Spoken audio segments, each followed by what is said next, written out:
Evangelio de nuestro Señor Jesucristo según San Lucas. En aquel tiempo Jesús fue a Nazaret, donde se había criado. Entró en la sinagoga, como era su costumbre hacerlo los sábados, y se levantó para hacer la lectura. Se le dio el volumen del profeta Isaías, lo desenrolló y encontró el pasaje en que estaba escrito: El Espíritu del Señor está sobre mí, porque me ha ungido para llevar a los pobres la buena nueva, para anunciar la liberación a los cautivos y la curación a los ciegos, para dar libertad a los oprimidos y proclamar el año de gracia del Señor.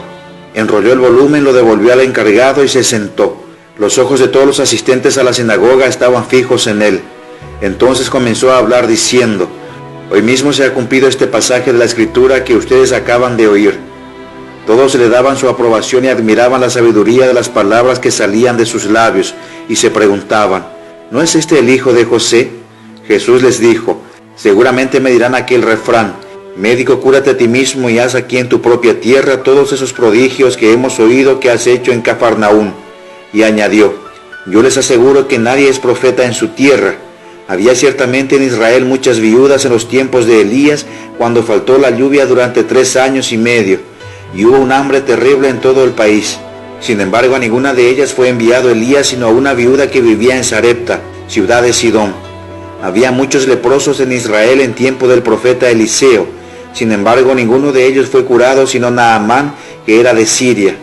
Al oír esto, todos los que estaban en la sinagoga se llenaron de ira, y levantándose lo sacaron de la ciudad y lo llevaron hasta una barranca del monte, sobre el que estaba construida la ciudad, para despeñarlo.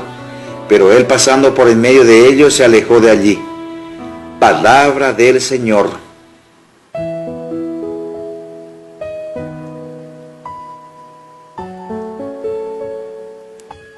En el Evangelio de hoy Jesús hace referencia a 2 casos del Antiguo Testamento. En ellos se manifiesta que Dios favorece a los miembros de otros pueblos distintos de Israel. Elías es enviado a un territorio extranjero, a una viuda de Sarepta.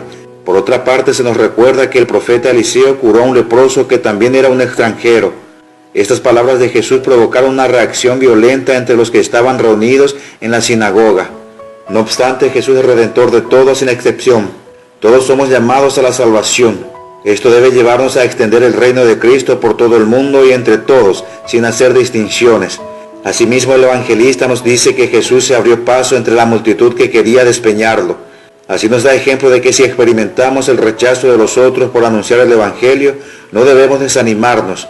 En esa situación hemos de abrirnos paso como Jesús y salir adelante, con una actitud militante, con un permanente espíritu de lucha y de superación, por amor a Dios.